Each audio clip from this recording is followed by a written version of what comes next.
Steve Thomas is divorced, unemployed, and homeless. This bench is the bench that I happened to come across that nobody was laying on.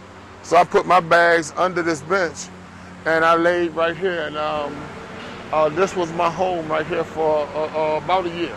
He lived on the streets of downtown Washington for 5 years. The government counts Thomas as one of tens of thousands of the chronically homeless. On one winter night last year, the population of those in shelters or without homes was estimated to be at 671,000. Study authors say that is likely an underestimate, that the actual number could be 2 to 3 million. The 2007 annual homeless assessment report released by the Department of Housing and Urban Development reported a 15% reduction in those who are chronically homeless, usually those who have had no home for more than a year. Jill Kaduri was one of the main investigators. 1.6 million people were homeless and found shelter at some point. The study that ended in September of 2007 did not include most of those who have lost their homes due to foreclosure, a housing crisis which has deepened since the study. Kaduri says that 70% of the homeless live alone, not in families. Most are middle-aged men and in a minority group.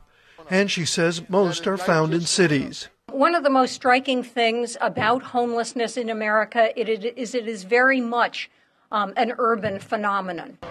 The report also found that 1 in 5 homeless persons came from prison, and about 13% are veterans.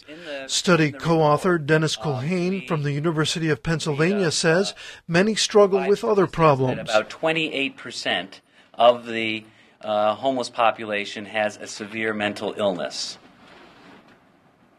And I think the number is about 38% have a substance use disorder.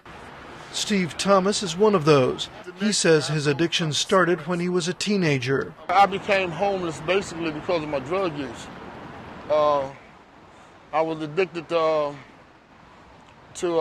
marijuana, cocaine, alcohol for some 40 years. The Department of Housing and Urban Development credited most of the reduction in the number of homeless to government programs that include public housing. Bill Rodgers, VOA News.